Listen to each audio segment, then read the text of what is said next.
खबर है सियासी सूरत हाल के हवाले से बानी पाकिस्तान तहरीक इंसाफ से क्या किसी बातचीत के इम्कानात हैं?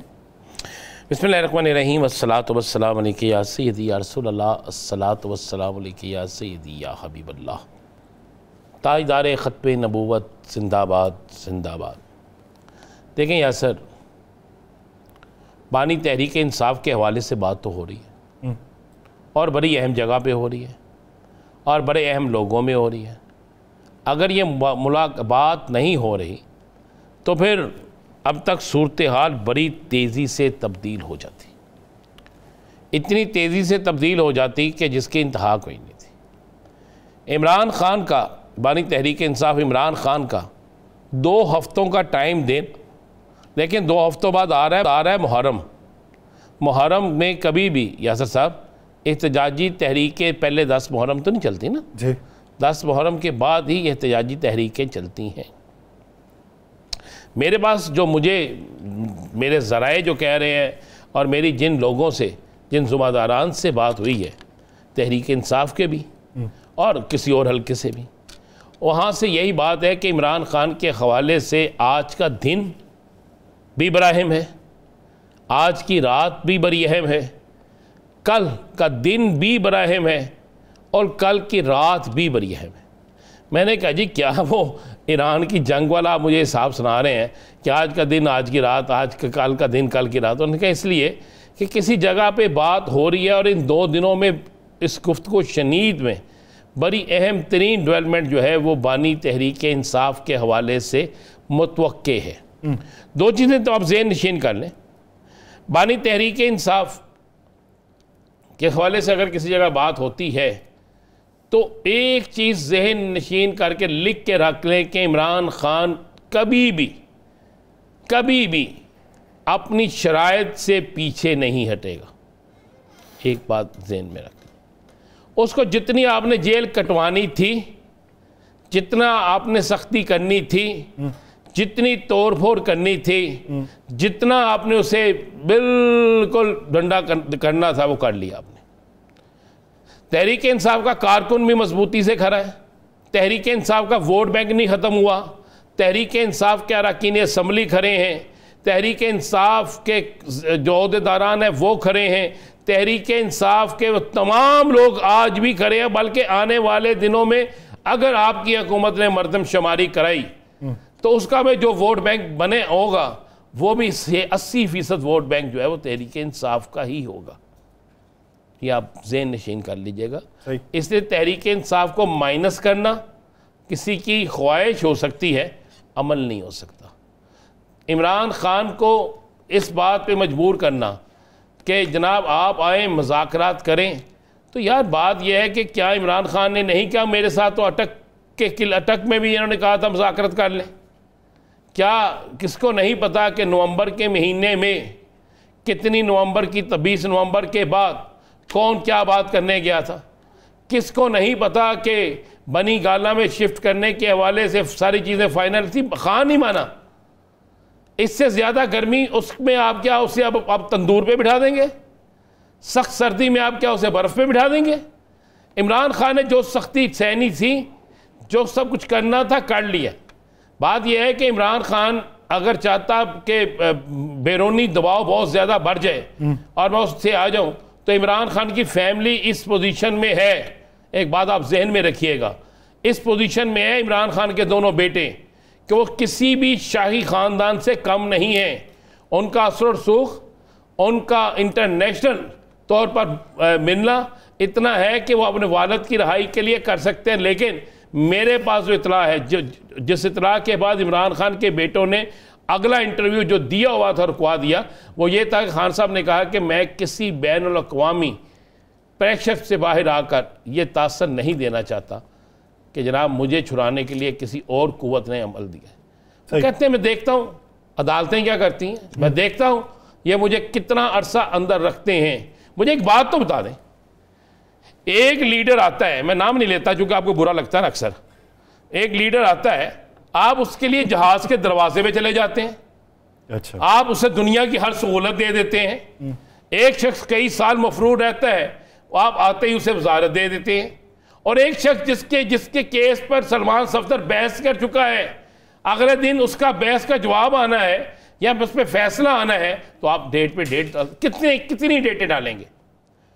मान लें ये छुट्टियां भी गुजर जाएंगी, उसके बाद क्या होगा?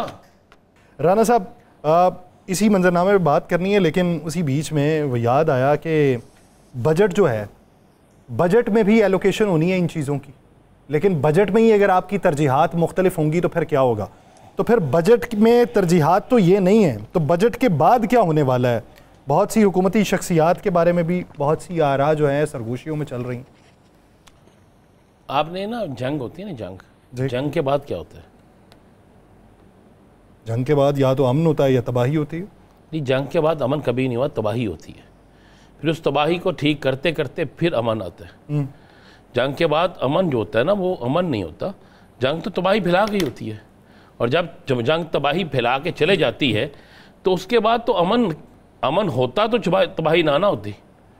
जंग के बाद तबाही ही होती है, और बजट के बाद भी कुछ सियासी तबाही है।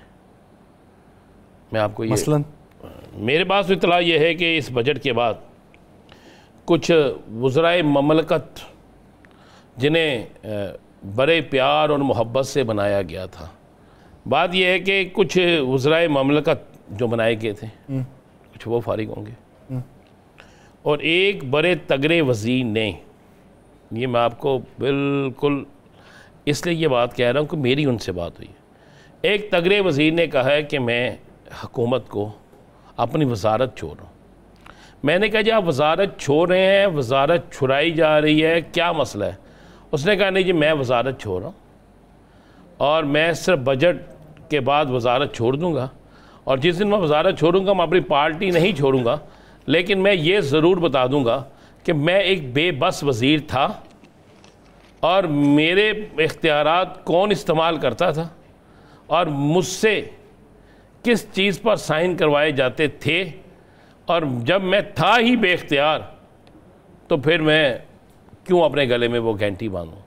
दूसरा उसने कहा जी कि जो बजट है, मैं एक देहाती इलाके से तल्लक रखता हूँ, मैं जिस शहर में जिस अपने देहात में जाता हूँ लोग मुझसे सवाल करते हैं, मैं बहुत सी फौतगी पे बहुत सी शादियों पे जाने से कतराने लगा हूँ कि जिस जगह जाता हूँ लोग पूछते हैं कि जनाब बजट में हमारे लिए क्या लाए हो, पहले हमारा बेड़ा गर्क कर दिया, बजट में भी हमारा बेड़ा गर्क कर रहे हो। मुझे नहीं पता बजट अच्छा है या बुरा है, ये हम तो गरीब लोग जो रोटी मिलती है वो खाते हैं, ये तो मालदार लोगों को पता है कि बजट का क्या हाल है। हम तो वो लोग हैं ना जिन्हें जितने की भी रोटी देंगे मजबूरन खानी पड़ेगी। आपको पता होगा जिन्होंने दादो शुमार करने होते हैं ना, तो दादो शुमार वालों को पता होगा। देखिए मुझे उस शख्स ने बिल्कुल वाज़ेह कहा, वज़ीर है, मैं आपको बता रहा हूँ तगड़ा वज़ीर है। और मैं आपको ये बता दूँ लाहौर से एक वज़ीर ममलकत जो है वो फारिग होंगे। अच्छा। और उस जो लाहौर से वज़ीर ममलकत फारिग होंगे, चले मैं आपको ख़बर दे देता हूँ, उनके मतलब तो दुबई से बहुत से सबूत आ गए हैं।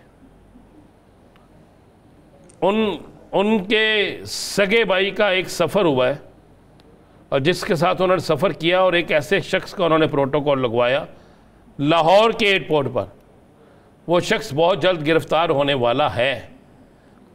और पता चला कि उस मौसूफ ने वो ऐसे कई लोगों के साथ उसका इतना गहरा तल्लक है और इतनी गहरी उनसे वो वसूलियाँ करते हैं कि इस मुल्क के लिए ना वो बड़ा खौफनाक है, ख़तरनाक भी है। मतलब आप मुझे एक बात बताएं, इस मुल्क से अगर कोई पैसा लेकर जा रहा है और इस मुल्क से पैसा ले जाने वाले के साथ अगर किसी ऐसी शख्सियत के तल्लक हैं जो हुकूमत में बैठी हो या अपोजिशन में बैठी हो, किसी भी जगह बैठी हो, और वो उसे प्रोटोकॉल भी दिलाती हो आपने इस रसूख की वजह से और उससे वो फ़ायदा भी उठाते हो, तो फिर उसके साथ क्या होगा?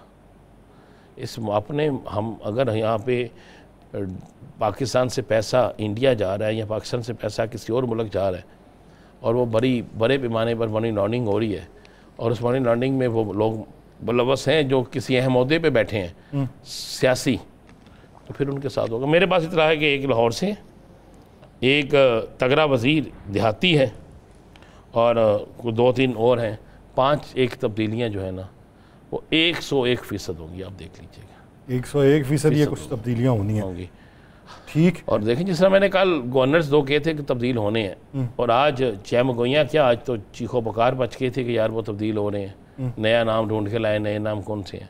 अगर हमने कल कहा था तो नए नाम जो ढूंढ रहे हैं, नए नाम वैसे तो नहीं ढूंढ रहे, बच्चे का नाम नहीं रखना, गवर्नर के लिए नाम ढूंढ रहे हैं ना, किसी और के लिए तो नहीं ढूंढ रहे। तो ये चीज़ें तो बिल्कुल चल रही हैं। और अगली बात आपको मैं एक बड़ा क्लियर बता दूँ, हम जहाँ बैठ के प्रोग्राम कर रहे हैं, यहाँ से 1.5 किलोमीटर के फासले पर एक बड़ी मारूफ तरीन हाउसिंग सोसाइटी है, और जहाँ पे बड़े बड़े बहुत बड़े लोगों ने अपने हाउसेस बना रखे हैं ना, और बहुत बड़ी वहाँ पे आप कह सकते हैं फार्म हाउस है। क्या एक बड़े फार्म हाउस पर